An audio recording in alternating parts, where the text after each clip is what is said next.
Bonjour à tous les investisseurs. Aujourd'hui, je vais vous présenter la société SAP.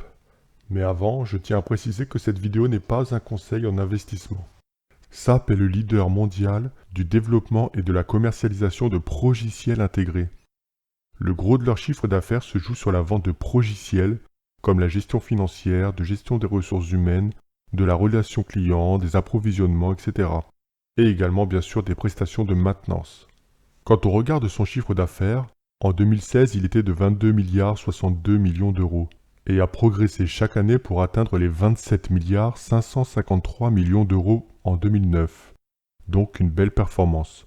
Son résultat net, lui, était de 3 milliards 634 millions en 2016 et s'est stabilisé en 2019 avec 3 milliards 387 millions d'euros.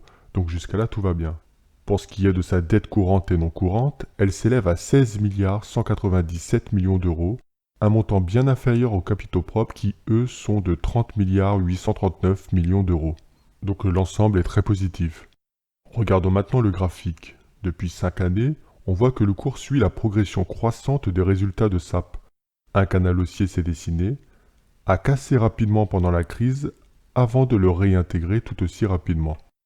Même si le cours de la société a très bien évolué à la hausse ces dernières années, on remarque malgré tout que les vendeurs se sont manifestés à plusieurs reprises. En 2017, le titre passe de 100 € à 82 € en à peine 4 mois. Fin 2018, le titre monte à 108 € pour ensuite baisser à 84 € 2 mois après seulement. Et en juillet 2019, le cours touche les 125 € puis descend à 104 € un mois après. Bien évidemment, durant la crise, ça a été le crash, le titre passe de 129 € à 82 € en à peine un mois. Donc déjà, même si le cours du titre suit les performances fondamentales de la société, on s'aperçoit que les vendeurs parviennent à prendre beaucoup de force régulièrement. Et en fait, ce n'est pas illogique, car le prix est relativement cher. Bien sûr, c'est très souvent le cas des valeurs très solides qui en plus ont des perspectives d'avenir intéressantes. Mais n'empêche que les mouvements baissiers sur cette valeur s'expliquent par les vendeurs qui prennent de la force car le titre est souvent cher et les prises de bénéfices deviennent logiques. D'ailleurs, je prépare une grosse vidéo sur la compréhension de l'analyse technique qui sortira prochainement. On voit également aujourd'hui qu'on est en train de casser ce canal par le haut, qu'un retour a déjà tenté d'être effectué mais sans succès pour l'instant. On voit également qu'un support s'est dessiné à 105 € et je pense personnellement que c'est un bon point d'entrée à ce prix-là. Donc moi, comme je veux investir dans cette société, que pour moi il est évident que dans les 10 années qui arrivent, elle ne fera qu'augmenter, et qu'on est en train de casser le canal par le haut, je me positionne à l'achat.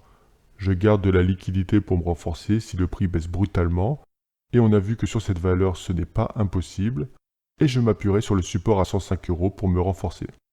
Voilà pour l'analyse de SAP, donc elle intègre maintenant mon portefeuille, et je travaille pour vous faire une grosse vidéo sur la compréhension de l'analyse technique qui sortira donc prochainement.